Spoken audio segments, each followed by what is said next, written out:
Hey. Charlie said you left town. Yeah, to visit my mom. Why? He's checking to see if you're still human.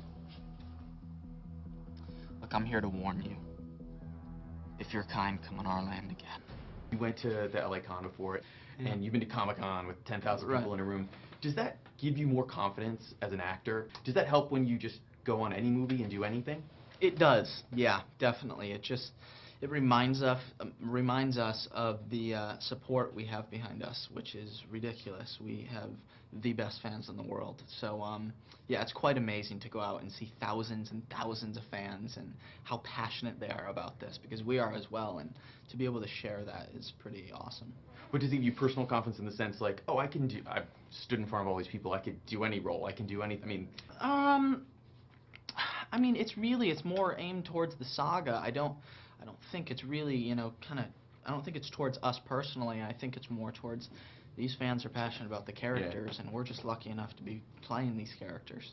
Would you say that the dramatic scenes, because you have some pretty heavy stuff in this film, were more difficult than in New Moon, or sort of on par, or? This was definitely more emotionally challenging. Jacob's frustrated. He's everything in this movie.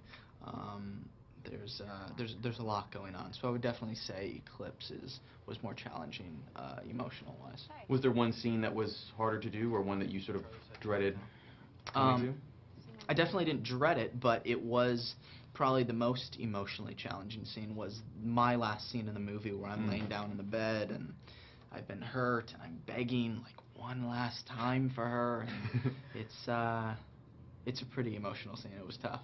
I'm assuming that you did not go on your training regimen, you know, 365 days a year. Do you feel like you have to like really spend the next couple months, to, you know, to get to that sort of form that you were before, or do you not worry as much, or like how does it work?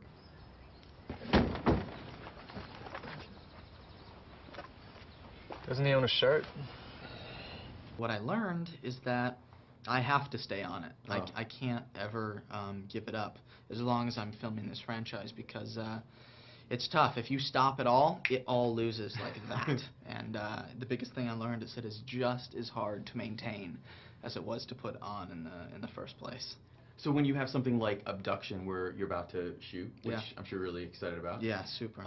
Actually, when is that? Is that in the next couple months, or 3 weeks? 3 weeks? Yeah, I finished the promotion for this and go straight to Pittsburgh. Do you feel like, okay, I have to, you know, for this character, it doesn't matter that I'm that big, but I have to like figure out a way to work in my day every day to like be tight enough? Yeah, I got to be preparing for Breaking Dawn, because I go straight into that after. So yeah, while I'm filming Abduction, I'll have to be on that regimen. Can you see yourself playing Jacob down the road, you know, like as a spin-off or other movies? Would you consider it? Is it something that you would think about? I definitely would consider it. I love the character of Jacob, and I love the story, so yeah, I definitely won't want to say goodbye to this character.